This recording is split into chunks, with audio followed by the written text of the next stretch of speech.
I got to leave by 5:30. Oh, So what? so let me ask Hey, you, how are you? because I heard Thorpe say use you How are all you? as Good. as a tool to support them We voicing us love to to advance. switch it up. That all of your employees I and was retirees were excited about it. girl. That would be true. I was at the meeting when Oh y'all my started. goodness. We So did. that We, is we have funny. done Thanks. surveys. Mhm. And both of them have come back Look at that. extremely Hope So positive. Blue Advantage Go quick. addressed the Hey, issue Miss Hey, how those you guys doing? had a Good? couple of years ago I'm that good. y'all weren't in administration. Before When they the went before the healthcare before the finance. big Just deal, up. Willis Mm-hmm. Knighton went in it for a while. Yep. And it's Right, like- and that right. was the whole issue. It's always Right. the whole. I mean, and we did a bunch, or they did a bunch of work, and we did some later to make sure that all the hospitals in I'm town were in it. mostly Mhm. cold. So once you get in that, the Medicare Advantage doesn't require you to change doctors or See anything. you later. And that's what they've been asking people. Are you have you had to change So doctors? is it Medicare Advantage or is it Blue Advantage? What's the Medicare Advantage product? What's offered up, man? by Blue Cross? I don't know what you call it. I'm not in it because I'm an active employee. Right, right. Well, I'm in Medicare and I have supplemental Blue Cross Blue Shield. And now they're, because they want to save dollars, they're wanting We to did. force No one is back there. the retirees, those of us that have not opted to take the Advantage plan, We're doing the to same take thing. it. They're doing the same thing we did. We had 1 year where it was opting in to see whether people Yeah, would team. be okay with it, and then second year So became those- mandatory. So those guys that I sat in Defense meeting after meeting didn't do down at the anything. river Offense was on. convention, I didn't watch it. I saw the excerpt. and they Oh, voiced really? their dissatisfaction. It was the defense With part. what they were meeting, because a lot of them were saying that we will not have the same level of service Well, they from our were, providers and that, stuff. that was when Willis Knighton wasn't in the deal. Okay, so that was the only Pretty thing. much. That was Willis Knighton wasn't now. Willis Knighton back in the parade. Yeah, and they have been. And we treated them, and we went to RFPs again since we got here, and we treated them real well, even though they didn't get the job, and they're happy. Y'all went to who? Well, we did RFPs, Right, RFPs. and Willis Knighton went in with Aetna or Yeah, somebody. that's who was, they were pushing then. And, you know, their prices weren't quite as good, and so we ended up staying with Blue Cross, but Blue Cross is all, you know, at least for right now anyway, Willis Knighton. And that's your Medicare Advantage plan. That Blue Advantage is your, it's for the, okay. Well, I mean, because I've heard so the only much- issue we had is that the feds changed the regs on them and the price went up the second year. But it's still a lot on cheaper. Blue Advantage. But it's still a lot cheaper than it would have been if we were on regular insurance. Well, with, you all are sort of like self-insured, like the school We're not board just is? like sort of, we are. You are self-insured. You just have them as your administrator. Actually, yeah, we actually have, yeah, Blue Cross actually provides the service, and we actually have a third-party service company called Hub that does all the work, all the liaison, all the Yeah, I liaison, remember them coming. all the liaison between You and them. us and them. And Okay. it works pretty well. Okay. I mean, is it magic? No, but our folks, And how many people you all have, retirees y'all have on the program? I don't know. Is it more than 1,000? No, it's less than 1,000, but Is it less than 500? you'd make me lie if I told you. Well, don't lie. I need to send But, you a. well, I think it's more like I think it's more like 500 because we I have a have a lot question. because we have a lot of retirees who are younger than 65, so But they're don't not in, qualify. so they're not in it. That's right, because they don't qualify. But I know we offer over 1,000 insurance, but I think it's more like 500. Okay, okay. See, because like I was saying, Christine Thorpe said that all of you all retirees were appreciative of it. So now I start thinking, how many retirees does that really actually qualify?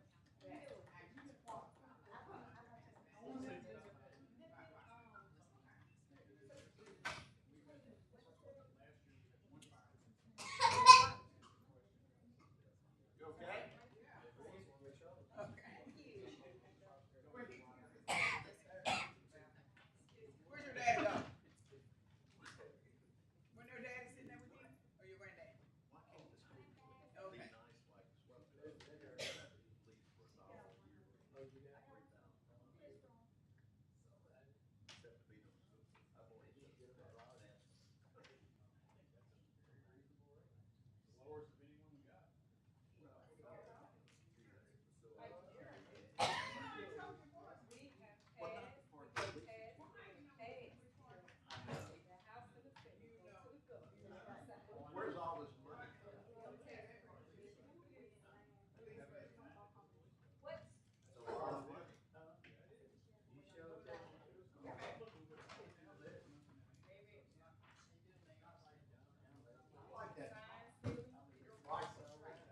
Dang it. Of course It is my a wife. good, it is. My a- wife picks out all my ties. It is a good looking tie. Thank you very much. Tell you Causing what, trouble? It looked better with me on some of my suits, but it's a good looking tie. Too much for me. Oh, we got a lot of mail. My ear. It's not a sevenfold, is it? It's not a sevenfold Yeah. tie. I never knew what a sevenfold was. That's too much for my little It's just a ears. Well, So, it's a good looking. Mr. Mayor, how are things going with you? I didn't know what you said with you. Oh, I'm looking forward to this. I hope you enjoy. I hope you enjoy. Thank you. How are y'all doing today? Hey, Mr. Mayor, how you doing? Tanya not here? She's here. She'll be up at 3. Oh, okay. Yeah. No, that's a dollar. Okay.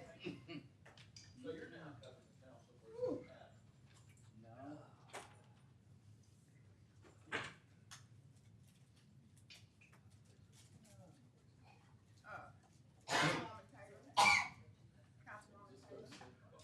How you doing today? Huh? I can't hear you. And the boys did well this week? Boys did well this week? Oh, I'm sorry to hear that. I thought I'd give you a praise for having a great week next week, not having to deal with a lot of foolishness other than me. You understand? Huh? I know that's right. Well, they win or lose, huh? Yeah. So, are you going to the Bayou Classic? And you're a Southernite? Of course. Oh, Lord. You had to listen around here when they have all these I don't do good. It's not gonna agree on her. Look, I went to Northeast. It's not gonna agree on her. Well, we can agree that y'all have been doing pretty decent down at the Bayou Classic anyway. That has been a positive. I guess not for those Gremlin nights, huh? Did you read it? I'm gonna say she got to read when she gets home. I just done put mine on there. You need to get him a lawyer, she or whoever it is.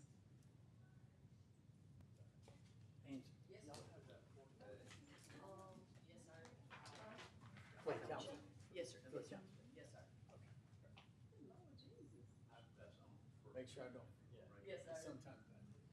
Yes, sir. We're gonna put you up at the top. Yeah.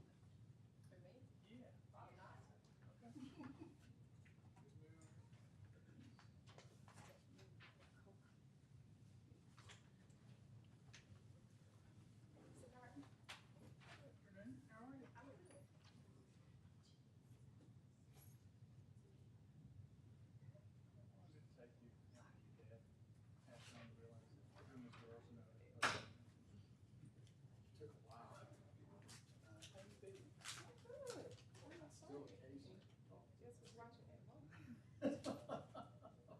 Still occasionally. More commonly, in the 1960s.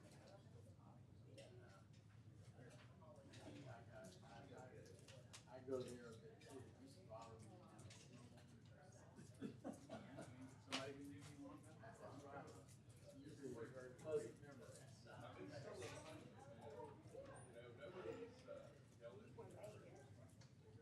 Hey, guys. Mayor, how are you?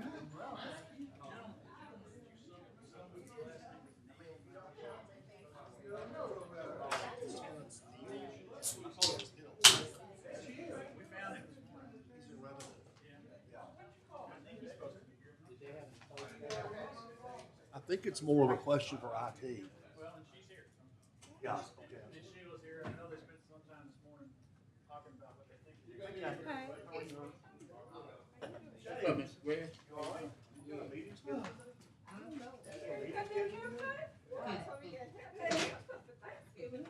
Got you a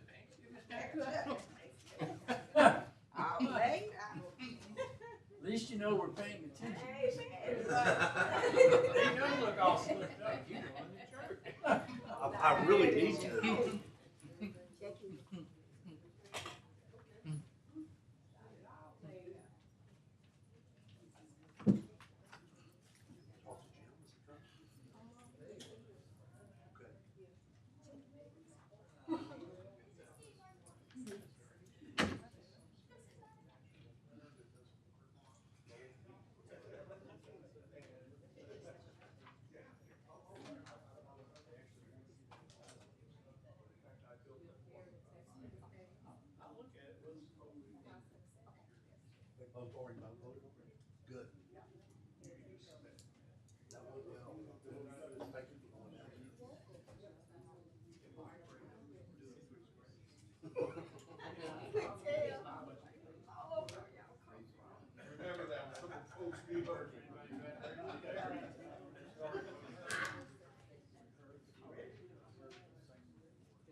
Good. From where? Who? Oh.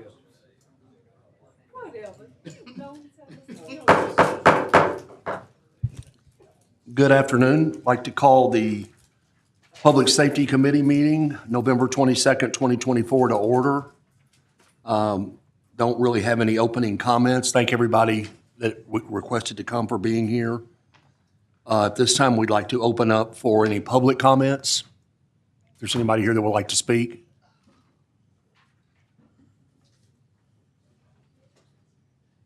It's been a long time since I've been up talking to y'all, so I just came today to talk Sorry, about. sir, what's your name and address? Oh, I'm sorry, Bruce Roberts, 1500 North Market, Okay, my office address. yes, sir. What I came to talk about is North Shreveport substation. I wanted to encourage y'all to move along with that and get that done. Years ago, I got called to the mayor's office to, along with some other businessmen from North Shreveport, to help with a bond issue. The bond issue before that had failed miserably, and the mayor took on the job of tackling it again. But he did something different. He got the citizens together to find out what they wanted. And our business association, along with practically every church, business organization, homeowners association, all met with the mayor. And they formed a bond issue. We supported it because we had skin in the game. We told him what we wanted. That was the extension of the Fant Parkway into North Shreveport. It passed with a huge majority. And so since then, most of the administrations have taken on that task. I think many of y'all were out with the police bond, getting that support on that. And I was glad to see all that. Our business association supported that heavily, both for the city and for North Shreveport. The other thing is that I think that we've encouraged the administration and the police department to put in a Family Justice Center room in this substation. It's important for us to have that. And that will handle the domestic violence issues in the city, which is critical. So in the delays, any delays means that some of that's not being taken care of on a daily basis. So that's another reason that we want to see that happen. But the other day, you had a map on the screen when you were looking at the temporary substations, and I noticed that the North Shreveport substation is pretty centrally located for North Shreveport. pretty much equal distance from Cherokee Highland Park, North Highlands, MLK, Lakeside, Allendale, downtown, the entertainment district. So I don't think that was just by chance. I think that was chosen specifically and strategically so that the police department could get to those places as quickly as possible. So I would encourage you to move along with that if you could. Time is critical in the domestic violence area, and we'd like to get that thing started. I know I spoke with District Attorney Stewart the other day, and he's anxious to see that started. Thank you. Thank you. You have any questions? Any further public comments? Okay. Hey, Jill. Good afternoon. Rudolph Glass, 1735 Arlington Avenue. Today, I really don't know exactly how I feel because of the things that I've been pretty much going through and witnessing in my community. There was a shooting a few days ago at a gas station on the corner of Portland and Lakeshore. Myself and others have called and reported and tried to get something done about the area. You have prostitution, you have drug sales. And there was a shooting a few days ago. I feel like if it had been taken care of, that wouldn't have happened. Other parts of town, people don't have to drive home and see drug addicts and prostitutes.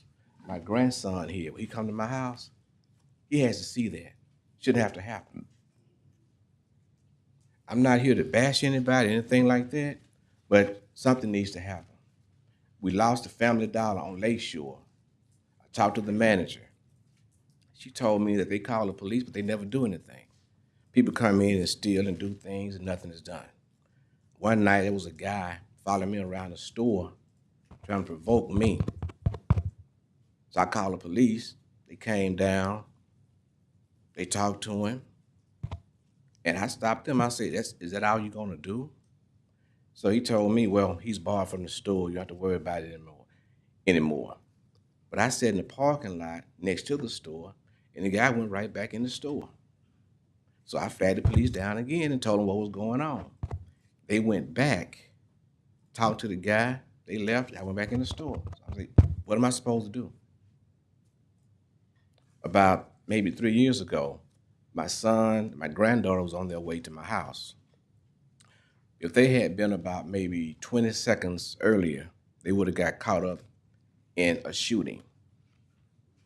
Now, 2 days prior to that, I called because I had shootings.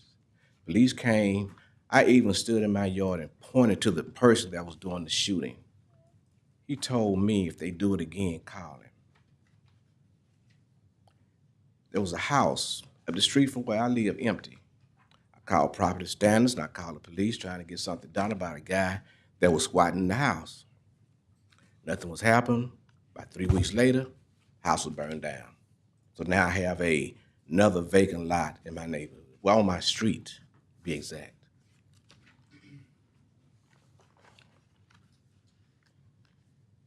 And again, I say that I'm not trying to bash anyone. I've talked to the chief. I've talked to a couple of chiefs. Now, I know they don't necessarily know everything these officers do on the street. So, I mean, me, myself, I'll tell them. And I really don't know, because if it was in any other part of town, it would have been taken care of. That's all I have. Mr. Glass, that was Lakeshore at what? Portland. Portland, okay. Yes. Chief Smith, could you come up for a minute, please?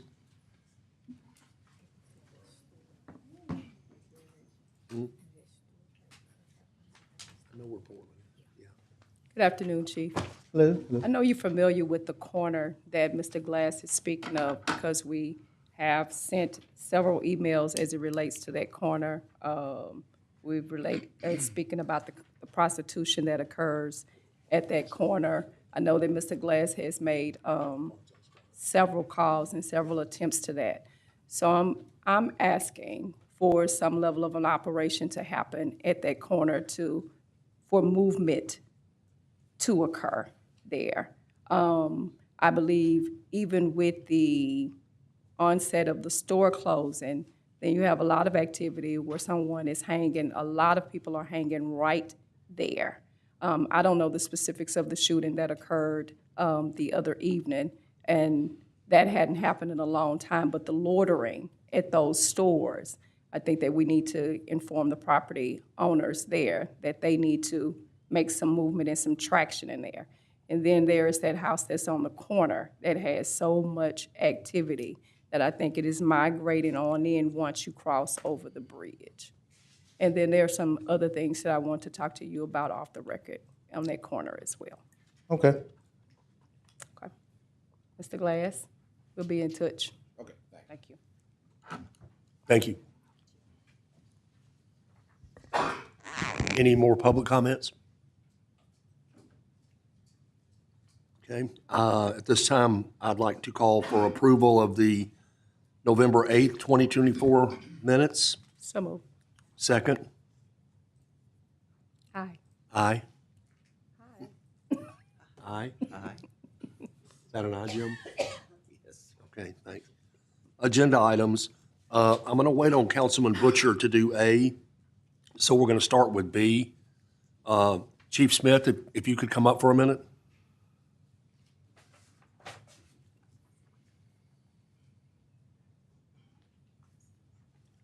I had a couple of quick questions on the take-home police cars. We touched on it, I think, at the last meeting. Yes, sir. How many again did you say, how many officers have take-home cars? I'm gonna tell you exactly here. Marked or unmarked or both? Marked and then unmarked, 123 marked okay? and 123 unmarked. So I had a question about, so it's 50-50. Did you say Pretty much. 123 for both? Yes, pretty much. Okay. I had a question about the unmarked. Yes, sir. Why are they unmarked? Are they like detectives? Are they undercover or? All of the above, yes, that's correct, or command level.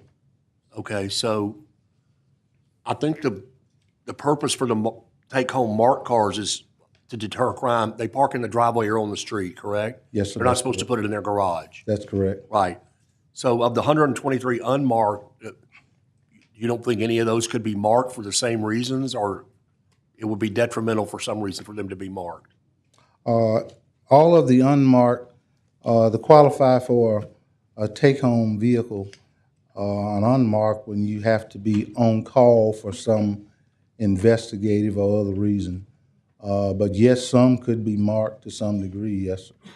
I mean, I know it's expensive to outfit them with the lights and all that, but just the stickers themselves, where when they took the cars home, you could see that a police officer, resided there. Sure, Could we look into that on the 123 unmarked?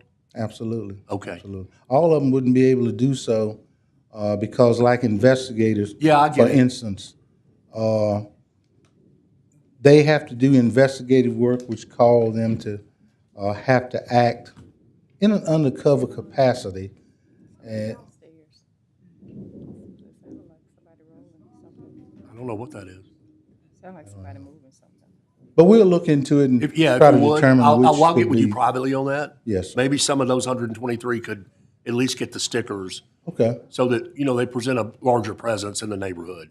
Because what's required by law for one to be marked is to have a 6 or 8 inch sticker on the front fenders, I believe, on each side, Okay, identifying the agency. You can tell the police cars, sir. you can? What are the unmarked cars? Are they Malibus? Malibus, Fusions, just all kinds, Impalas, all kinds of civilian version vehicles. They are not, the majority of them are not PPVs, police pursuit packages. in other Right. words. I got a question. Go ahead, Councilwoman Bowman. I think my question with that is, do you feel like it's not a presence? Because when I see the unmarked cars, sometimes when people see a police car, they know how to act. But when they see this unmarked car and don't know that they're being watched, I like the presence of the cars that are not marked in my area that I see, because they don't actually know what's going on. They won't run a red light if they don't know who's in the car. But if they see a police car, they're not gonna run the red light. So I kind of like the presence of the unmarked cars just for our security. So I guess it's a two-way street on that. I like them marked, but, you know, I see your point. And you know, a lot of it has been, especially for investigative reasons, for follow-up investigations, a citizen naturally would be apprehensive in talking to someone if they roll up in a marked car and put them on blast. So we even relaxed our dress code to accommodate better community comfort, where when I was an investigator, a suit and tie was a required attire every day. But what would happen when you show up in a car with, you know, no white wall tire, a police car stands out really whether it's marked or not, and a person gets out with a suit on, obvious, it puts someone, you know, uncomfortable with all the neighbors seeing, talking to them. So now we allow people to wear slacks and, you know, a nice shirt, just more or less casual wear instead of so formal when they go out into the field. And we're getting results from it. I was just curious. I saw one of the unmarked cars at a grocery store the other day, and I think it was a Malibu. And I was just wondering why it wasn't, you know, didn't have a sticker, some type of identification on it. I get it for the undercover part, but I kind of disagree. I think it's better if the people in the neighborhood can see that they're police cars. And to have a home storage unit, you're somewhat encouraged to use it, you know, but with good discretion. Go to the grocery store, go to the gym.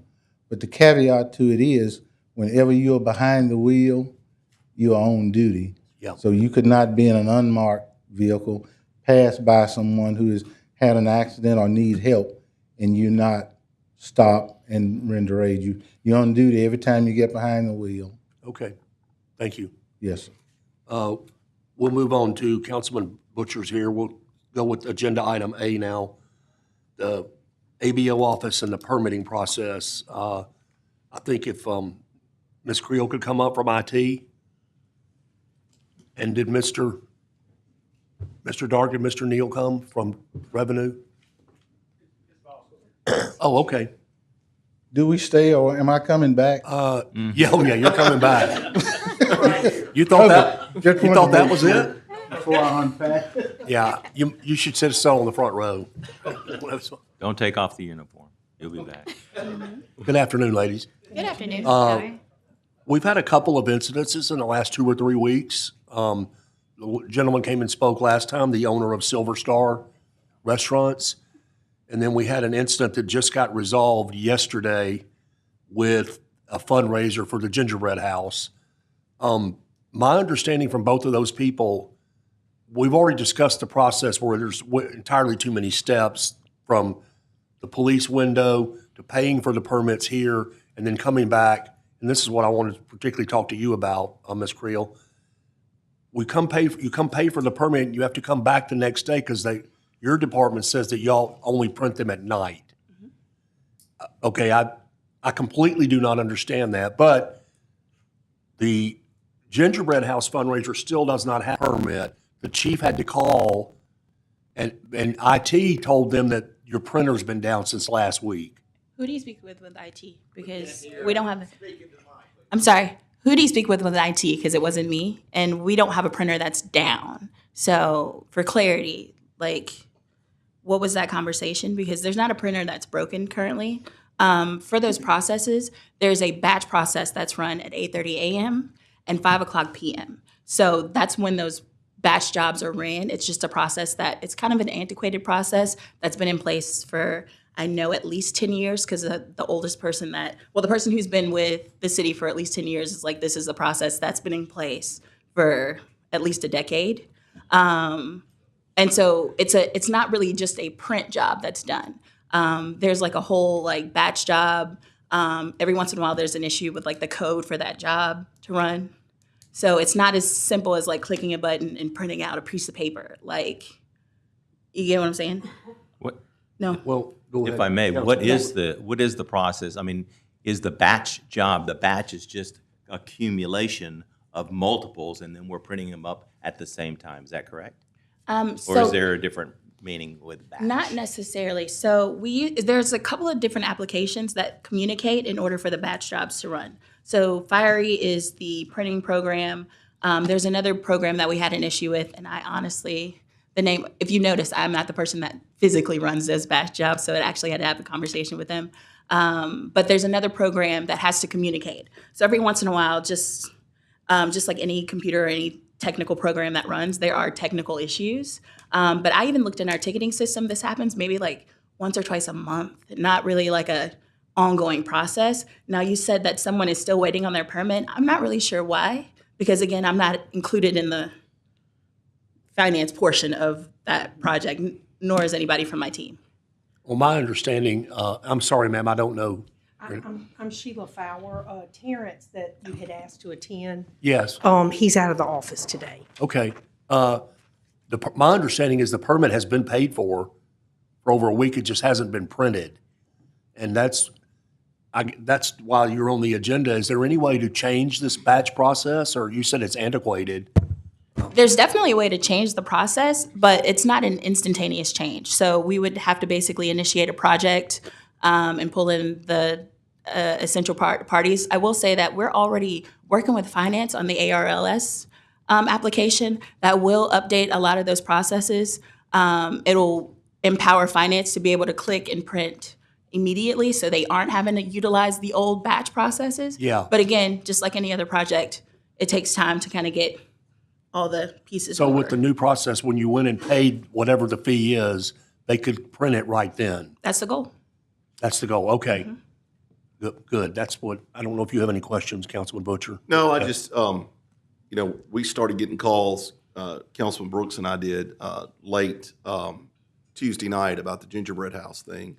And they had filled out their application back on the 10th or the 12th of this month, and were still waiting to get their permit, and they weren't going to be able to get their alcohol for their event tonight because the state wouldn't give it to them.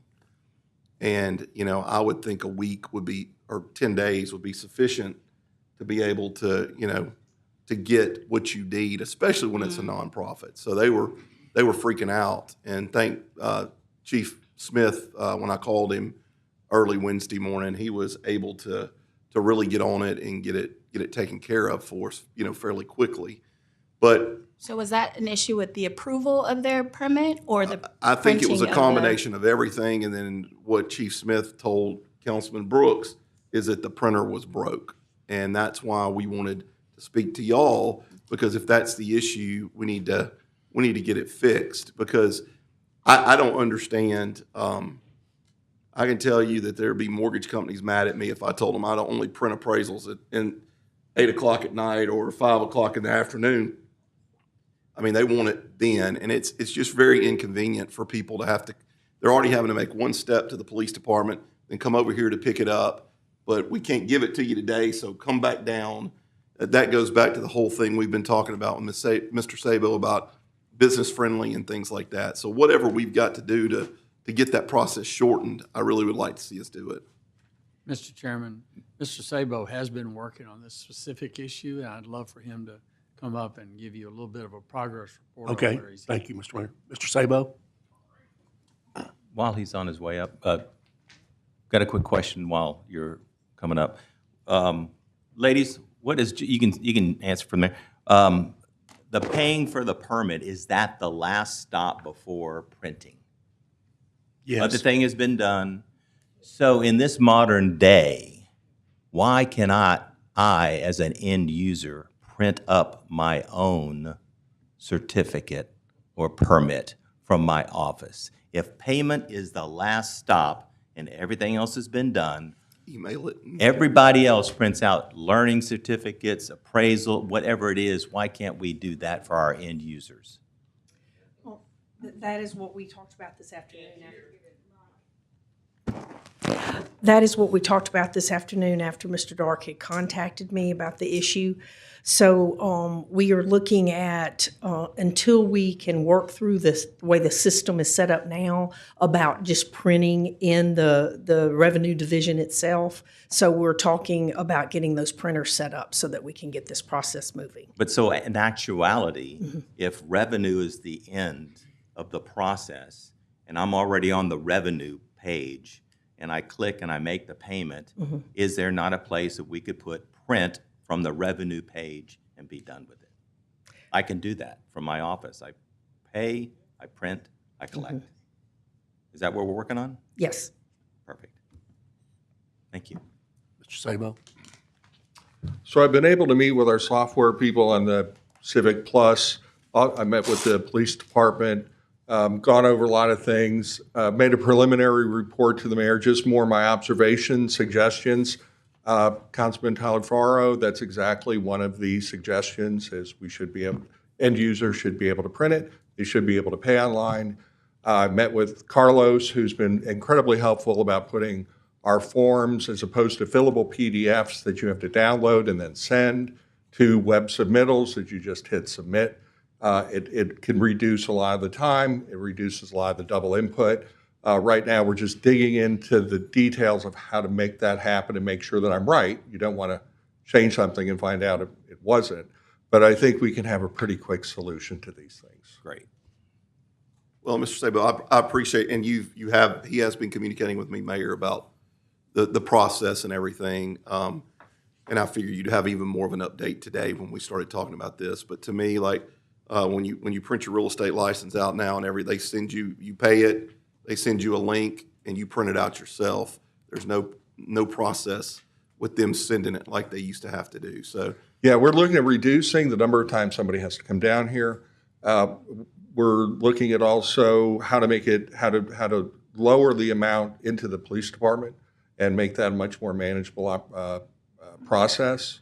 And we're working very closely. Chief's been super helpful. So like I said, I think we're very close to being able to present something. And I'm sure Chief Smith has a lot better things to do than make sure that alcohol licenses are printed out.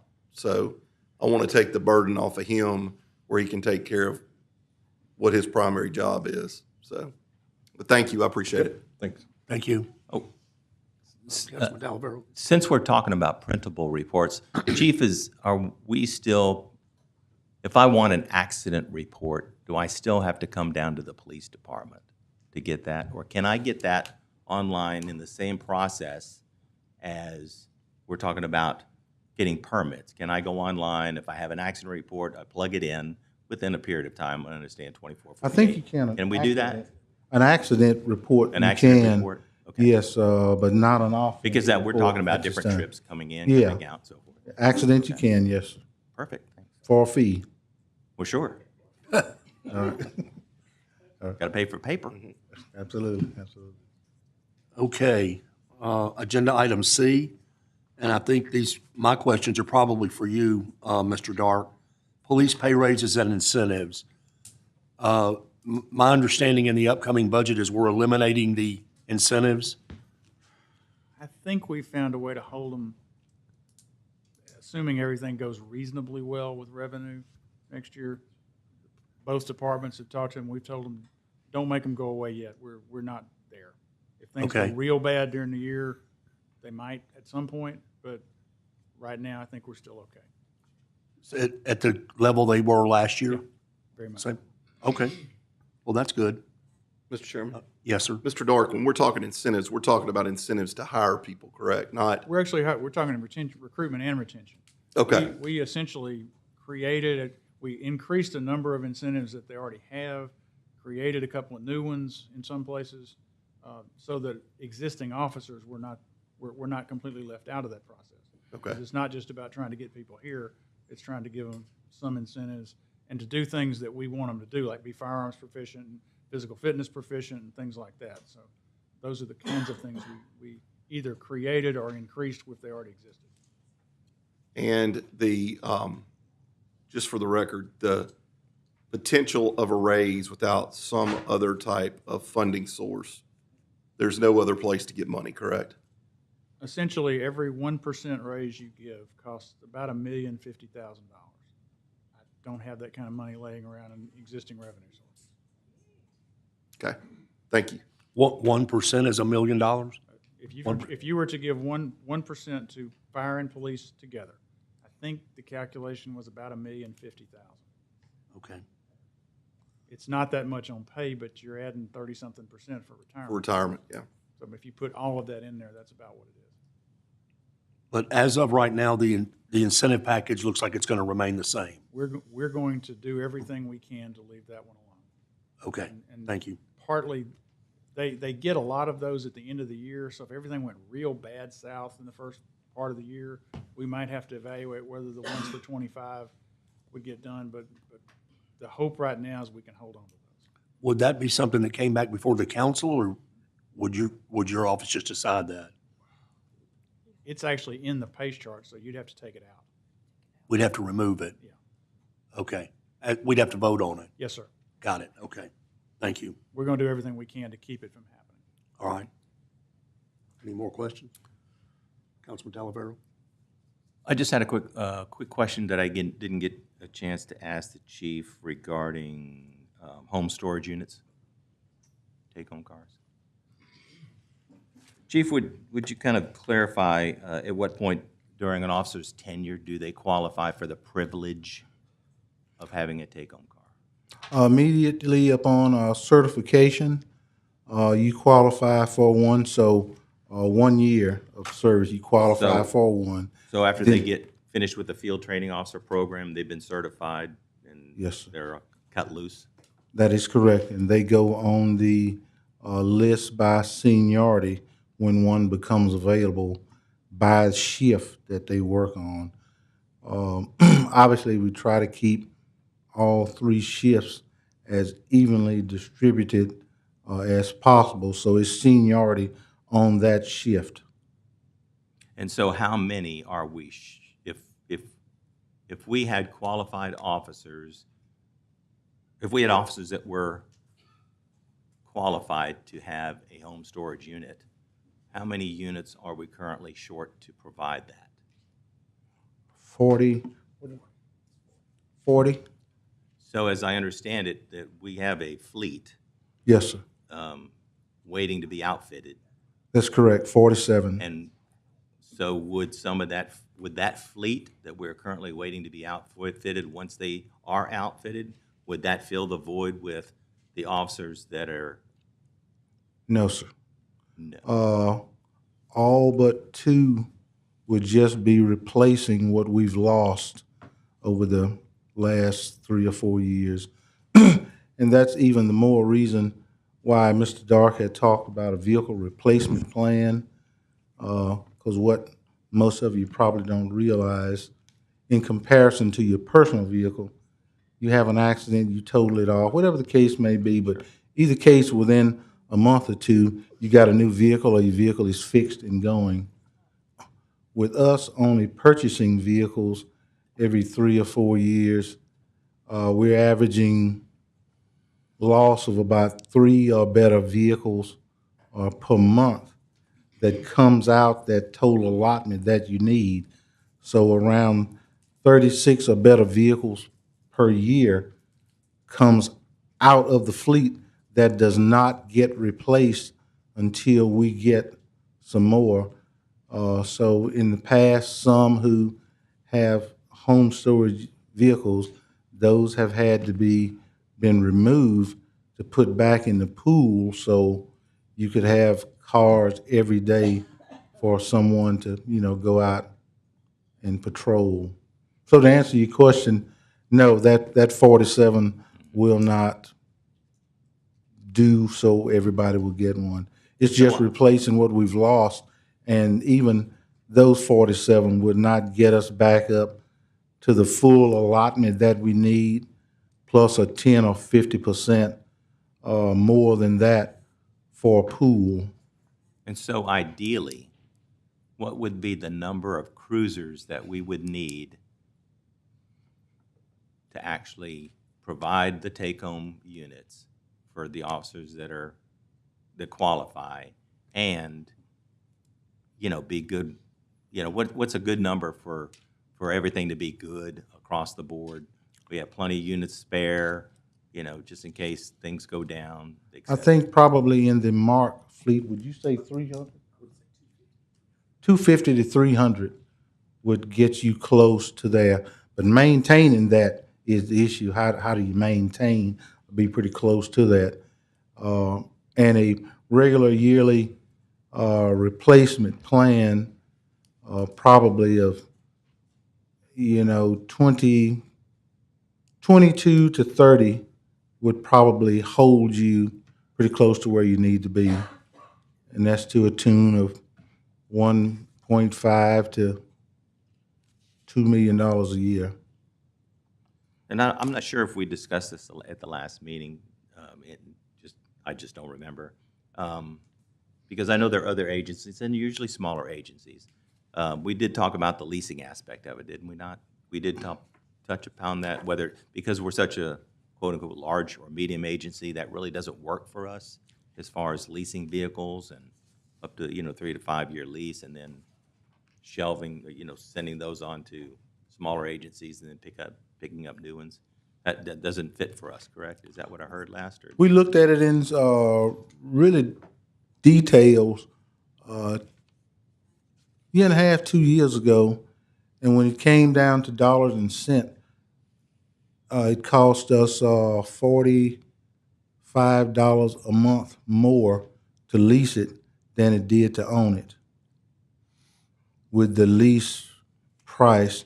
And theoretically, what happens over the course of time, in about 3 or 4 years, you would not own anything and you would be totally dependent upon the rental fleet, so you couldn't stop in midstream. If you only own 10 or 15 vehicles, then you're probably better off going this way. But, to own 500 plus like we did, it just, in dollars and cents, it just didn't make good dollars and cents. And that was not insurance. With the city being self-insured, if we're at fault, we fix our own vehicles and replace them. With this rental thing, you never own it, so if one get totaled off, they send you another vehicle, but you send them a big check for $70,000 or whatever the vehicle costs. So there was a lot more to it than it appeared on the surface. In regarding maintenance, are we still subbing? Are we subbing out a lot of our maintenance for our vehicles? Some of it we are. We've got 6 or 7 full-time mechanics that work at our shop, but they sub out transmissions, they sub out body work, some stuff they do because we're not set up to handle it. And it's still a policy, and this is just all for clarification, it's still a policy that to have a take-home car, you have to live within the city limits? No, sir, not entirely. I'm not sorry. A marked police unit. I'm not talking about unmarked. I'm talking about, this is all about marked police units. You must reside in the city limits. We have some marked that goes a small distance outside the city limits. Those are specialty units. Right. K9, for instance, theirs are fully marked, and the animal stays with them 24/7. If you are a SWAT team member, SRT team member, you have a marked car, but your car. But I think what the clarification is a fully marked black and white. Let's just narrow it down there, because I understand that maybe CRU or maybe K9 or maybe Specialized. Yes, sir.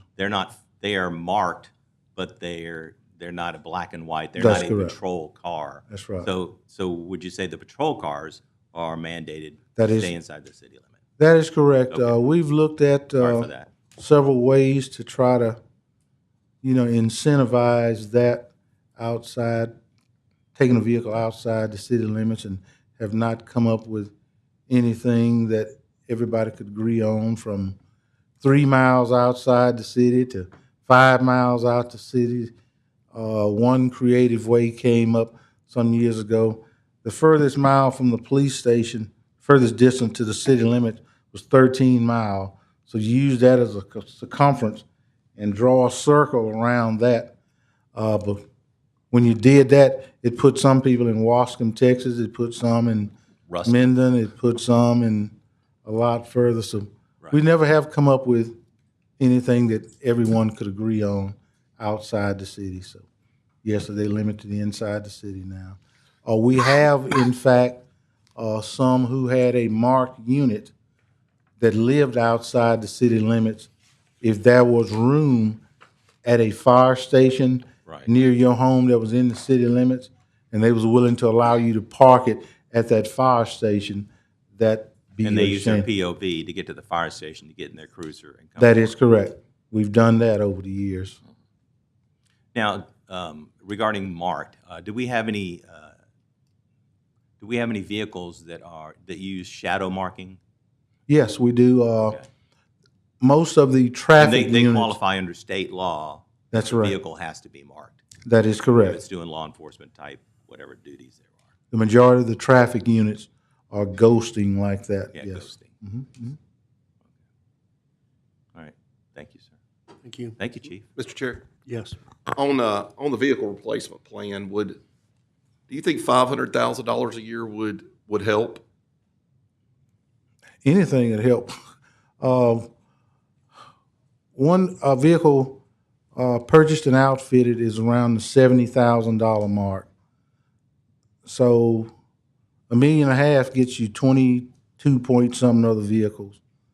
$2 million gets you 28 point something other vehicles. So it's pretty simple math. Take the 500,000 and divide it by 70,000, and that'll tell you how many vehicles that will purchase. Is there a possibility to lease a portion of maybe pool cars or take-home cars? And then, have you looked at doing that and then purchasing some? I mean, That's a thought. I never looked at yeah, portion to of the kind of fleet balance it doing that. out where you have enough vehicles. So if we were able to find $500,000 to $1 million for a vehicle replacement program, could you use that to be leased, and then they, maybe those are pool cars, and you Sure. buy the officers that, and honestly, I don't have a problem with officers taking them, 15 miles outside the city limits, as long as they stay in the state, because I think that gives them ownership, and that's when they keep them up. I mean, you look at some of the deputies' cars, and they're in much better shape than ours are because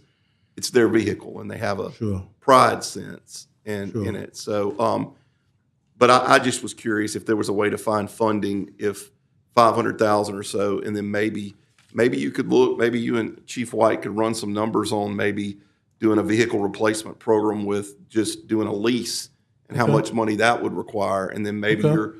maybe 10 or 15 cars a year, you're starting to get in a rotation of, Okay. and then we're still purchasing some as well, because Sure. what the marshal said the other day, which I didn't realize, but that his maintenance has gone down because he's not having that they take care of the maintenance on the vehicles as well. So maybe Sure. that needs to be calculated in too. Absolutely. We'll have a look at it. Be Yeah, happy let to. us know before the end of the budget season, Okay. if you could, Okay. just out of curiosity. We'll be happy to. Thank you, Chief. Yes, sir. Thank you, Chief. Just one more thing, I'm sorry. And Chief, if we were able to find that money, and we understand that mark units act as a deterrent. That's why we like them cruising all over the city. And that's why we are somewhat lenient in the off-duty places that they're allowed to take those cars. But if you had the money, how would that extra money and purchasing those extra cars, whether we purchase them, lease them, put those cop cars, those black and whites on the street, how would that really impact police presence from where you are now to where you could be? It would have a tremendous impact. We did some studies, some testing a while back, and when a vehicle is parked on the street, on your driveway, anyway, it's visible from people passing by who does not live in a neighborhood. People don't know whether somebody lived there or somebody that's there on a call. All they know is there's a police presence. So it definitely does have a big effect deterrent-wise. And, as we talked about benefits that really resonate with a police officer. I was told just this week about an officer who has a home storage unit and was considering purchasing a home outside of the city limits, that came to supervisor and asked, if I buy this house out in Greenwood, Keithville, can I keep my car or do I have to give it up? And obviously the supervisor told him, if it's outside the city limits, you'll have to give it up. He declined to buy the house and decided to stay inside the city limits. So anyway, it is a huge, humongous benefit that resonates with a police officer to have my own piece of equipment. It's kind of like having your own office. I can get things adjusted for me, hang my hat on it, and it's a big benefit. And if I had the money to do so, I would focus a lot of attention on having that fulfillment for police officers. And in the studies that you mentioned, or Yes, sir. Maybe one or two, I don't know, is there a percentage, or do you know of any study that actually documents the percentage of crime going down because of home storage units or units being present in a specific area that was maybe originally a high crime ridden area? Now that we have home storage units, one, whatever that they may be, is there any studies that you know of that says crime drastically, or not even drastically, just decreased based on the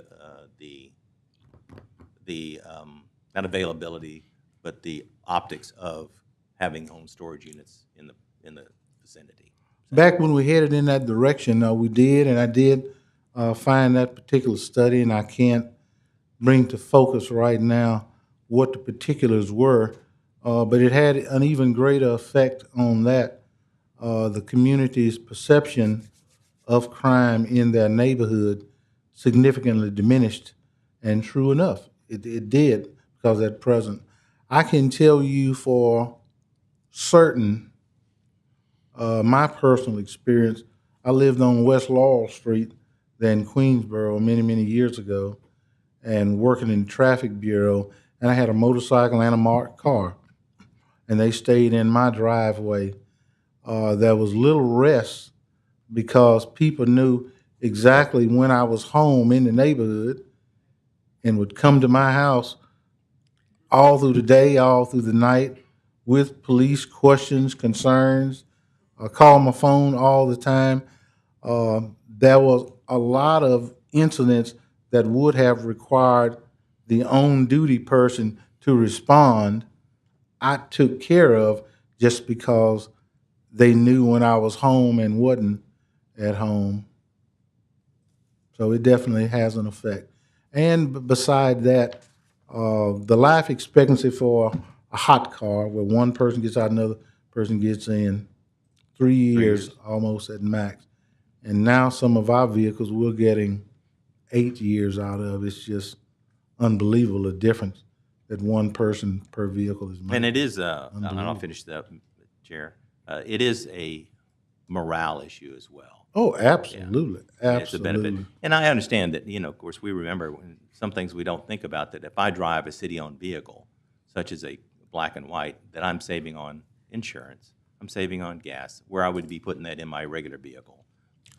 So I'm saving a lot of money personally, financially, for my family.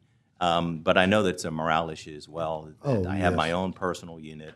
The department thinks enough of me to trust me with that unit. Yep. I'm going to take care of that unit. It's going to last, like you said, 7, 8 years as opposed to 3. So it's kind of a win-win all the way around. Would you agree? Yeah, the travel back and forth to work increased police presence on the street, and nobody in the public knows whether they're on duty or off duty, coming to work or not. They see the police car.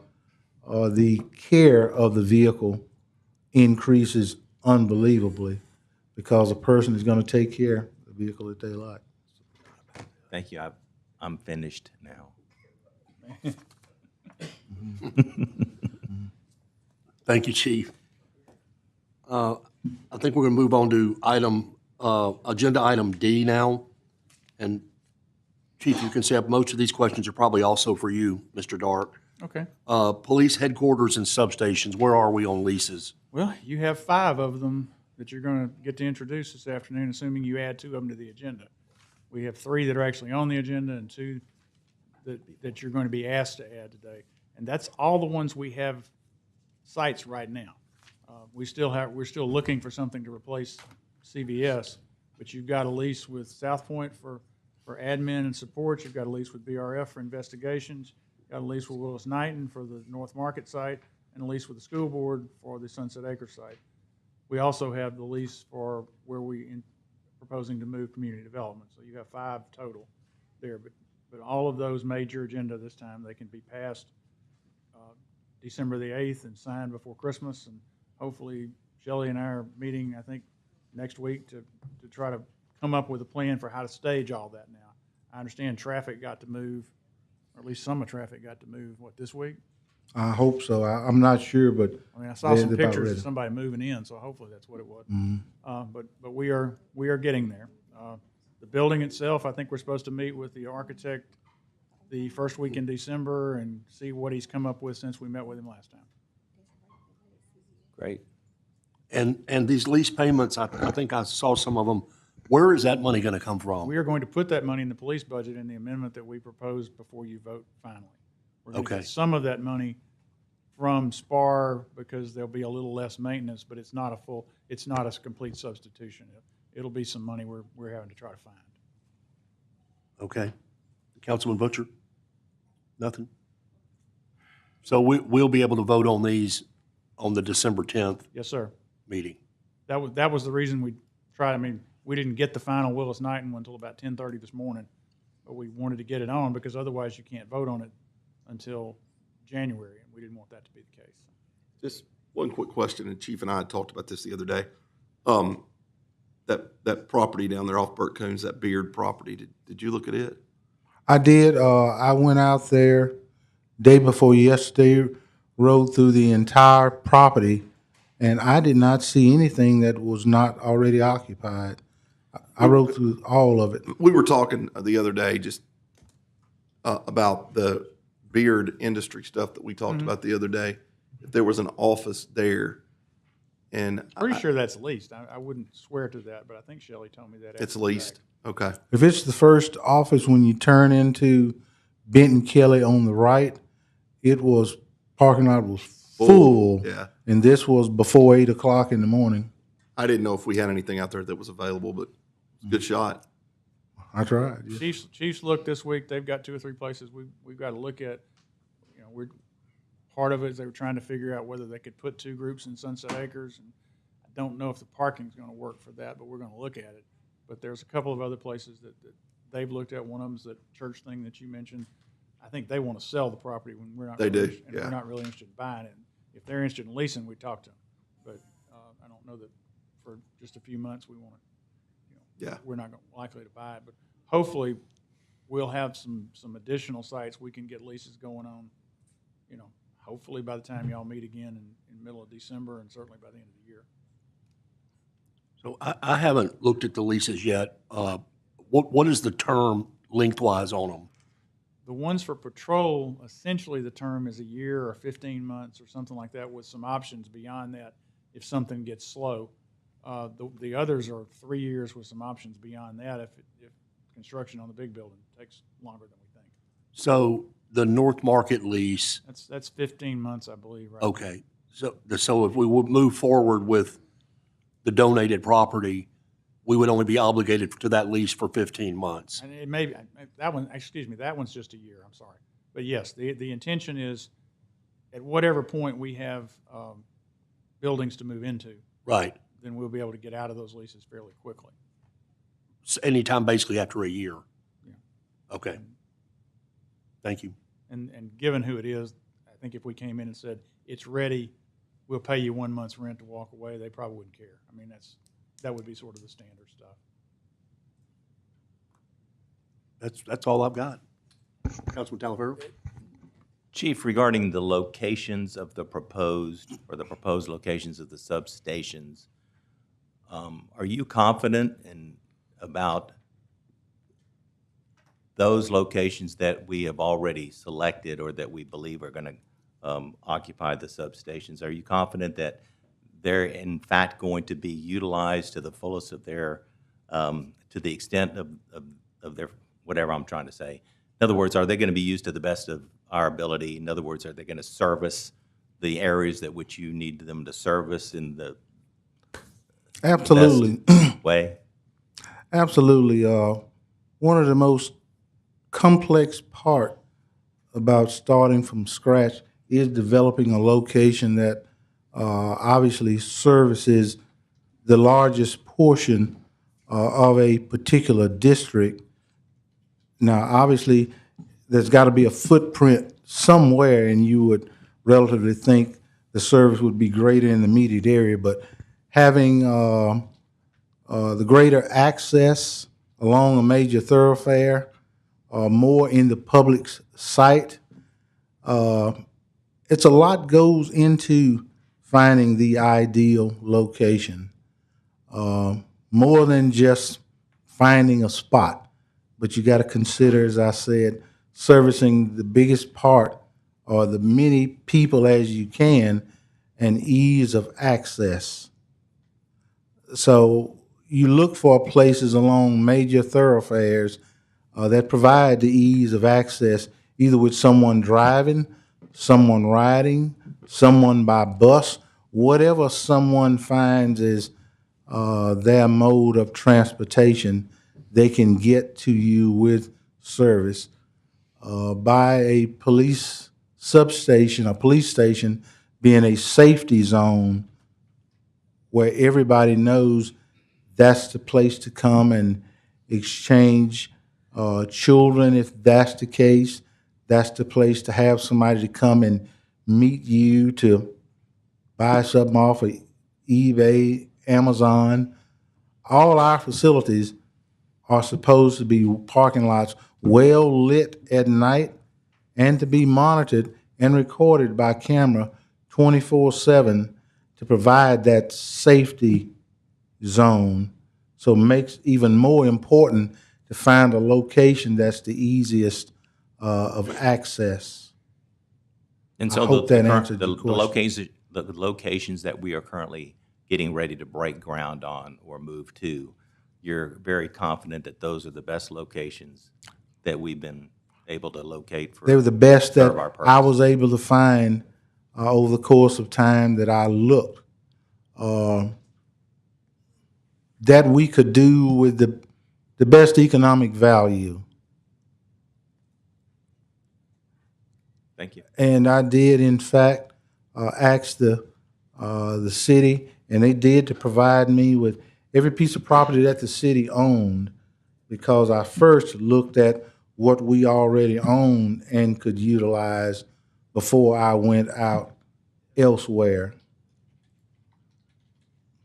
Fair enough. Thank you. Thank you, Councilman Chair. Bowman? Good evening, Chief. I have a communication problem, I think, with the police department, our city attorneys, property standards, and I need some clarification on the record.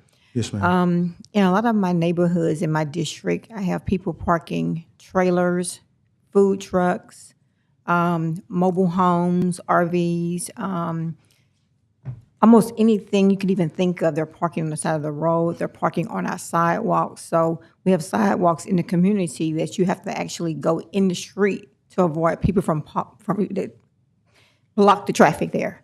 I have neighbors that call me. Most of them are elderly. You can't see when you back out your driveway because they have this big trailer with lawn equipment on the back. You have 18-wheeler trailers parked in front of homes on both sides, which obstruct your view when you back out your neighborhood. So it's beginning to be a real problem in some of the areas in my district. City Attorney Marcus Edwards did help me with that. So I think we needed some clarity just to know if it was a violation or that it is a violation so they can enforce it. Well, thank you so much. We've been talking about it. I'm very familiar with what you're talking about. I'm very familiar with the city ordinance law about parking. And I know anything above a 3/4 ton should not be in a neighborhood, but nothing should be blocking a sidewalk, irregardless of what it is. City Attorney Ed Jones has been working with us to redesign our parking ticket because, you know, a tractor and a trailer is two different vehicles. And customarily, we have ticketed the big truck, but not the trailer. But what we're finding now, they're parking the big truck somewhere else and the trailer in the neighborhood. So we are working to fix that.